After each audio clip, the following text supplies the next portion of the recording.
Next ఆదిలాబాద్లో మా ప్రతినిధి జోషి లైవ్ లో సిద్ధంగా ఉన్నారు అక్కడ డీటెయిల్స్ అందించడానికి.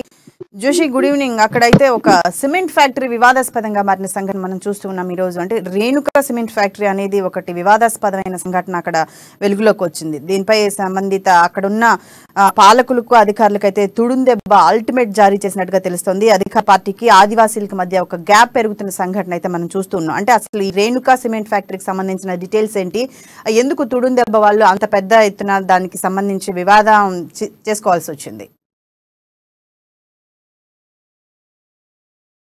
విషయాన్ని ప్రధానంగా ఈ రోజుకు జరిగినటువంటి విషయాన్ని చూసినట్లయితే, ఈ రేణుకా సిమెంట్ ఫ్యాక్టరీ ఏదైతే 2018లో ఏర్పాటు చేయాల్సినటువంటి రేణుకా సిమెంట్ ఫ్యాక్టరీ అంశం ఏదైతే ఉందో, ప్రైవేట్ సిమెంట్ ఫ్యాక్టరీ, దానికి సంబంధించినటువంటి వివాదం రాజకీయాల నుండి కొంత మలుపు తీసుకొని ఇది కుల సంఘాలు అంటే ఒక ఆదివాసీ సంఘాలకు తర్వాత అధికార పార్టీ అధికారులకు సంబంధించినటువంటి వ్యవహారంగా మారినట్టుగా మనకు తెలుస్తోంది.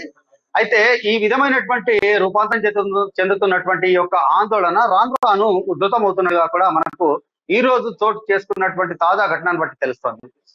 వాస్తవంగా గత కొద్దేళ్ల క్రితమే ఇది ఆరంభించాల్సి ఉన్నప్పటికీ కూడా ఏవో తెలియని కారణాల కారణంగా ఈ యొక్క ఫ్యాక్టరీ ఇంతవరకు ప్రారంభానికి అంటే నిర్మాణ ప్రారంభానికే నోచుకునే పరిస్థితి. అయితే ఆరంభంలో ఈ యొక్క ఫ్యాక్టరీకి సంబంధించి భూమి పూజ చేసినప్పుడు అప్పుడు ఉన్నటువంటి జోగురామన్న కాలంలో ఈ యొక్క ఫ్యాక్టరీని ప్రారంభించడం జరుగుతుందని చెప్పి భూసేకరణ చేయడం జరిగింది. వాళ్ళందరూ హామీ ఇవ్వడం జరిగింది. వాళ్ళకి నష్టపరిహారంతో పాటు అంటే తుడుందెబ్బ వాళ్ళు ప్రస్తుతం పేర్కొంటున్నటువంటి విధంగా డబుల్ బెడ్రూమ్లు అలాగే ఆ యొక్క సిమెంట్ ఫ్యాక్టరీలో కావచ్చు ప్రభుత్వ రంగ సంస్థల్లో కావచ్చు ఉద్యోగాలు ఇప్పిస్తామనేటటువంటి హామీని ఇవ్వడం జరిగింది. అయితే ఇంతవరకు గడుస్తున్నప్పటికీ కూడా ఈ యొక్క సమస్య పరిష్కారం కాకపోగా సిమెంట్ ఫ్యాక్టరీ కూడా అక్కడ ఏర్పాటుకు సంబంధించినటువంటి ఆనవాళ్లకు కూడా ఇక్కడ ఇంతవరకు లేనటువంటి పరిస్థితి.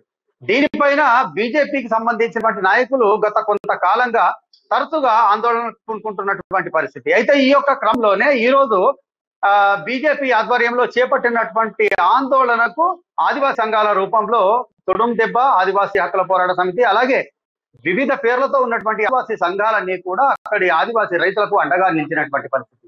ఈ యొక్క క్రమంలో అంటే ఈ యొక్క భూ నిర్వాసితులకు న్యాయం చేయాలన్నటువంటి డిమాండ్ తో బాధితులందరూ కూడా చేపట్టినటువంటి ఆందోళన అలాగే దానికి బీజేపీ మద్దతు పలికినటువంటి సందర్భం.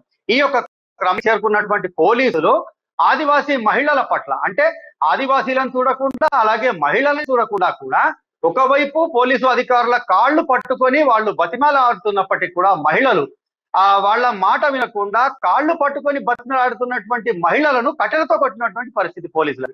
అంటే ఈ యొక్క దమనకాండను ఆదివాసీ హక్కుల పోరాట సమితి తుడుందెబ్బ తీవ్రంగా ఆక్షేపించడమే కాకుండా రాబోయే రోజుల్లో ఏవైతే ఈ రేణుకా సిమెంట్ పరిశ్రమకు కేటాయించినటువంటి 107 ఎకరాల ఆ భూమి ఏదైతే ఉందో 29, 30, 31, 32, 34 ఈ యొక్క సర్వే నంబర్లకు సంబంధించి 107 ఎకరాల భూమిని సాధ్యమైనంత తొందరగా తక్షణమే సదరు బాధితుల రైతులు ఎవరైతే ఉన్నారో ఎవరి నుండి సేకరించారో వాళ్లకు అప్పగించాలని చెప్పి హెచ్చరికలు జారీ చేయడం జరిగింది. అలాగే ఈ పని చేయనట్లయితే కనుక రాబోయే రోజుల్లో ఈ యొక్క ఉద్యమాన్ని మరింత ఉధృతం చేయడమే కాకుండా తుడుందెబ్బ ఆధ్వర్యంలో ఎవరైతే బాధిత రైతులు ఉన్నారో వాళ్లకు తుడుందెబ్బ ఆధ్వర్యంలో ఈ యొక్క భూములను పంపిణీ చేయడం జరుగుతుంది అనేటటువంటి హెచ్చరికలు కూడా జారీ చేసినటువంటి పరిస్థితి.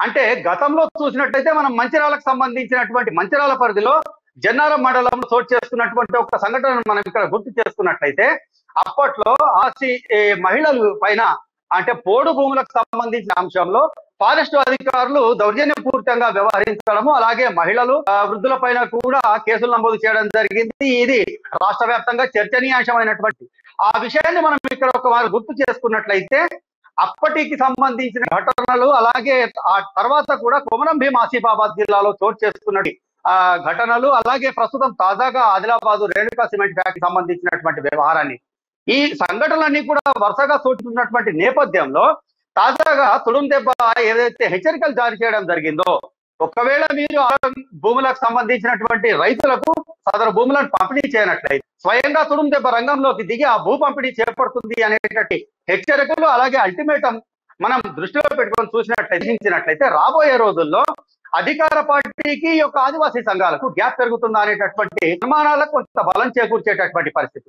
అయితే ఎన్నికల తరుణంలో ఉన్నటువంటి ప్రస్తుత సిచ్యువేషన్ లో అధికార పార్టీకి సంబంధించినటువంటి ఏ ఒక్కరు కూడా ఈ యొక్క గ్యాప్ ను వాంఛనీయం అనుకోనటువంటి పరిస్థితి. కానీ పరిస్థితుల దృష్ట్యా చూసినట్లయితే రాను రాను ఆదివాసీ సంఘాలకు అలాగే అధికార పార్టీకి సంబంధించినటువంటి వ్యవహారంలో కొంత గ్యాప్ పెరుగుతున్నట్టుగా మాత్రం తెలుస్తోంది. ఈ యొక్క పరిస్థితి ఇలాగే సాగి దీనిపైన ఇటు పోలీసులు కానీ అటవీ అధికారులు కానీ అలాగే సంబంధిత అధికార పార్టీకి చెందినటువంటి ప్రజాప్రతినిధులు కావచ్చు, వీళ్ళెవరు స్పందించినటువంటి క్రమంలో రాబోయే రోజుల్లో ఆదివాసీ సంఘాలు తుడుం దెబ్బకు సంబంధించినటువంటి ఈ యొక్క హెచ్చరికలు ఏవైతే ఉన్నాయో అవి తీవ్ర రూపం దాలుస్తాయా, కార్యరూపం దాలుస్తాయా అనేటటువంటి కొంత ఉత్కంఠ భరితంగాను అలాగే కొంత ఆసక్తికరంగాను మారినటువంటి పరిస్థితి శిరీష.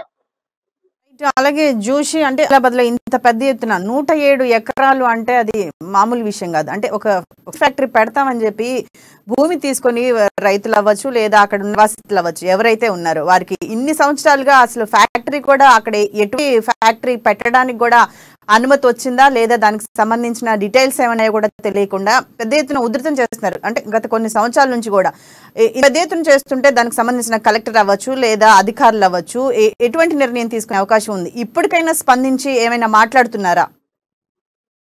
అంటే వాస్తవంగా ఇక్కడ చూసినట్లయితే అప్పట్లో భూసేకరణకు సంబంధించి రెవెన్యూ అధికారులే కాకుండా స్వయంగా కలెక్టర్ కూడా దీంట్లో చొరవ చూపినటువంటి పరిస్థితి. అప్పుడు రాష్ట్ర అటవీ శాఖ మంత్రి గారిలో స్థానిక ప్రస్తుత ఎమ్మెల్యే జోగురామన్న కూడా చాలా చొరవ తీసుకున్నటువంటి పరిస్థితి. అయితే వాస్తవంగా ఇక్కడ ఉన్నటువంటి కొద్ది ఆరోపణలు కావచ్చు, విమర్శలు కావచ్చు, రాజకీయ కోణాన వాస్తవాల అనేటటువంటి విషయాన్ని పక్కన పెడితే ఈ యొక్క రేణుకా సిమెంట్ ఫ్యాక్టరీకి సంబంధించినటువంటి విషయంలో స్థానిక ఎమ్మెల్యే జోగురామన్న చాలా వరకు ఆరోపణలు మూటగట్టుకున్నటువంటి పరిస్థితి. కేవలం తన స్వార్థం కొరకు మాత్రమే గత ఎన్నికల్లో తనకు ఏదైతే ఫండింగ్ అవసరమైనటువంటి పరిస్థితుల్లో మాత్రమే సదరు యాజమాన్యానికి రేణుకా సిమెంట్ ఫ్యాక్టరీ యొక్క ఈ ఒప్పందం చేసి ఇవ్వడం జరిగిందని చెప్పి అనక తన అవసరం తీరాక ఈ యొక్క విషయాన్ని అటకెక్కించారు అనేటటువంటి ఆరోపణలు ఇదికే రాజకీయంగా జోగురామన్ ఎదుర్కొంటున్నటువంటి పరిస్థితి. ఆ యొక్క ఆరోపణల్లో వాస్తవం ఎంత అనేటటువంటిది అధికారికంగా మనకి ఇంతవరకు తెలియనప్పటికీ కూడా ఈ యొక్క భూసేకరణకు సంబంధించినటువంటి విషయంలో గతంలో ఇక్కడ కలెక్టర్ గా పనిచేసినటువంటి సిక్తా పట్నాయక్ కు జాతీయ ఎస్టీ కమిషన్ నుండి కూడా కొంత మందలింపులు ఎదురైనటువంటి పరిస్థితి. 2 మార్లు ఢిల్లీకి రప్పించుకొని ఆమెతో మాట్లాడినటువంటి పరిస్థితి. అంటే ఎస్టీల విషయంలో కలెక్టర్ ఈ విధంగా వ్యవహరించడం సరికాదు అన్నటువంటి కోణంలోనే ఈ యొక్క వ్యవహారం జరిగిందనేటటువంటి విషయాన్ని ఇక్కడ మనం గుర్తుంచుకోవాల్సినటువంటి పరిస్థితి. అంటే కలెక్టర్ కూడా ఇందులో స్పందిస్తున్నప్పటికీ కూడా కేవలం రాజకీయ ప్రమేయంతోనే ఈ యొక్క వ్యవహారంలో జాప్యం జరుగుతుంది అని అనుకోవడానికి గత కలెక్టర్ ను జాతీయ ఎస్టీ కమిషన్ కు సంబంధించినటువంటి మందలింపుల్నే మనం ఇక్కడ ప్రామాణికంగా తీసుకోవాల్సినటువంటి అవసరం ఎంతైనా ఉంది.